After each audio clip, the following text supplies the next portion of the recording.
बिस्मिल्लाहिर्रहमानिर्रहीम। मेहताब हैदर नए वीलॉग के साथ आपकी खिदमत में हाजिर है। और कल जैसे मैंने आपको बताया था कि आज फाइनेंस बिल अप्रूव हो जाएगा, वही हुआ कि शाम का जो सेशन था, मिनिस्टर फॉर फाइनेंस इसहाक डार साहब ने अपनी वाइंड अप स्पीच की और वाइंड अप स्पीच करने के बाद उन्होंने अमेंडमेंट्स पेश की जो कि कौमी असम्बली ने पास कर दी और मिनी बजट पास हो गया। अब ये सदर मुमलिकत के पास ये बिल जाएगा एक्ट में कन्वर्ट होने के लिए। उम्मीद ये है कि आज वो इसके ऊपर साइन कर देंगे।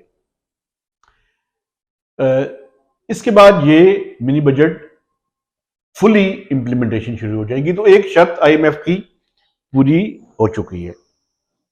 अब स्टाफ लेवल एग्रीमेंट एक्सपेक्टेड है within this week. Pakistani authorities बड़ी कॉन्फिडेंट हैं कि आईएमएफ की जो प्रिस्क्रिप्शन थी उसके मेजॉरिटी कंडीशंस पे अमल दरामद हो चुका है। दो शराइत अभी बाकी हैं।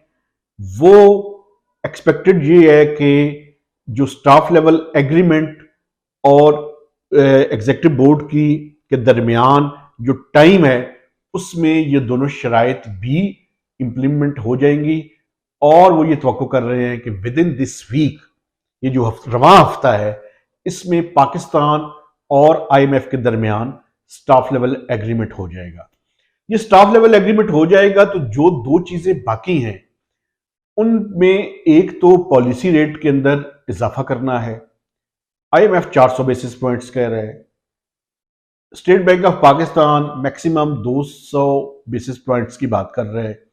अब देखना ये है कि ये ऊंट किस करवट बैठता है। जो सबसे इंपॉर्टेंट बात है वो है जो मल्टीलैटरल और बायलैटरल से कंफर्मेशन है। जो उन्होंने पाकिस्तान ने अपना फाइनेंसिंग प्लान दिया है, आईएमएफ उसको कंफर्म कर रहा है उन ममालिक से जिन ममालिक ने पाकिस्तान की इमदाद करनी है, जिसमें सऊदी अरब है, जिसमें यूएई है, जिसमें कतर है, जिसमें चाइना है। इसके अलावा मल्टीलैटरल्स में वर्ल्ड बैंक है, उसके अलावा एडीबी है, उसके अलावा इस्लामिक डेवलपमेंट बैंक है, उसके अलावा एआईबी है। तो ये 3-4 मल्टीलैटरल और 3-4 ममालिक से कंफर्मेशन पहले हासिल होगी और उसके बाद बोर्ड की मीटिंग रखी जाएगी। तो अभी भी कुछ चीजों पे अमल दरामद हो रहा है, लेकिन अथॉरिटीज ये कह रही हैं कि इस वीक के दौरान स्टाफ लेवल एग्रीमेंट हो जाएगा। उसके बाद आईएमएफ के बकौल, और ये बड़ी मैं अपने देखने वालों के और जो हुकूमत पाकिस्तान है उसके सामने भी ये बात रख रहा हूं कि 6 to 7 वीक्स की बात हो रही है। देखिए, माजी में ऐसा होता रहा है कि पाकिस्तान की रिक्वेस्ट पे मैक्सिमम 2 से 3 वीक्स में बोर्ड की मीटिंग हो जाया करती थी।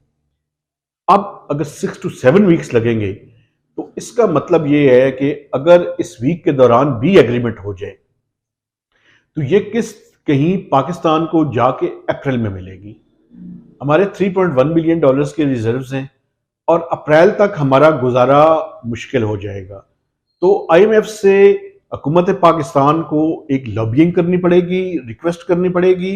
मिनिस्टर फॉर फाइनेंस इसहाक डार साहब को इस पे इनिशिएटिव लेना पड़ेगा और प्राइम मिनिस्टर को भी इनिशिएटिव लेना पड़ेगा कि वो आईएमएफ के एग्जीक्यूटिव बोर्ड की meeting with in March ensure करवाएं ताकि जो ये किस्त है ये पाकिस्तान को मिल सके। ये बहुत इंपॉर्टेंट है क्योंकि अगर अप्रैल तक हम इसी कैफियत में चले गए, एक तो हम बिल्कुल घुटनों के बल आ जाएंगे। और मैं आपको एक और बात बता दूं, इसके नुकसानात सिर्फ ये नहीं है कि हमें डिफॉल्ट का खतरा बढ़ जाएगा, बल्कि असल नुकसान जो है वो ये है कि फिर मुझे ये लग रहा है कि जो माह रमजान है उसमें पाकिस्तान के अंदर क्राइसिस होगा, शॉर्टेजेस होंगी, फूड की भी और फ्यूल की भी।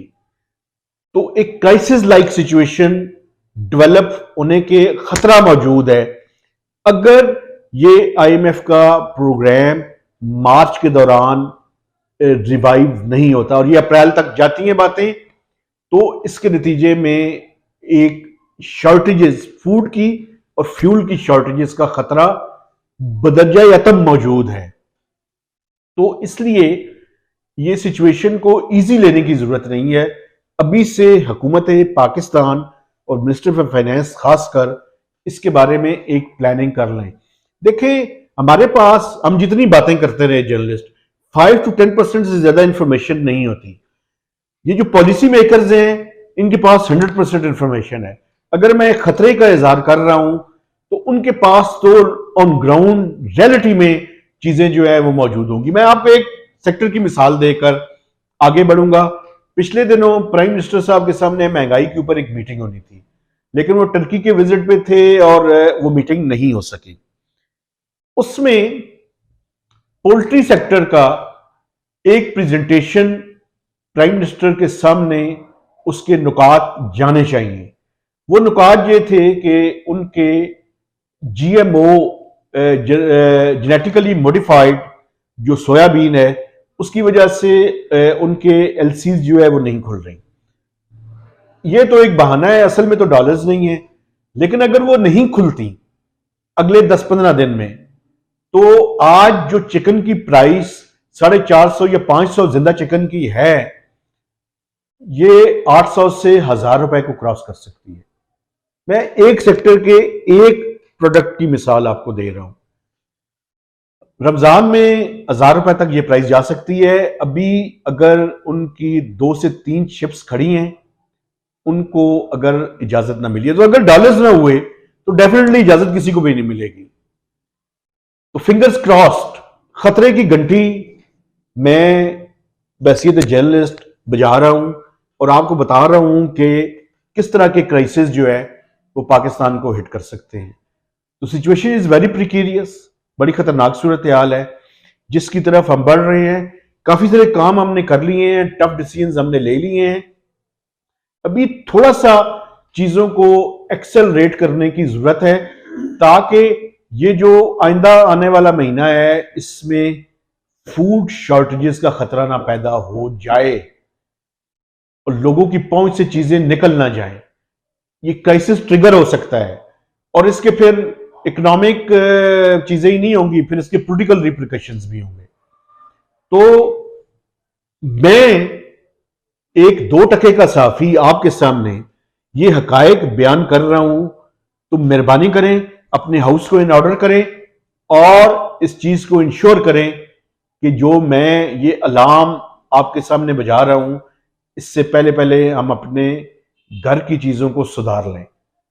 नहीं सुधारा तो फिर मैं आपको बता सकता हूं कि फिर चीजें क्राइसिस की तरफ बढ़ जाएंगी। तो महताब हैदर को नए व्लॉग तक इजाजत दीजिए। खुदा हाफिज।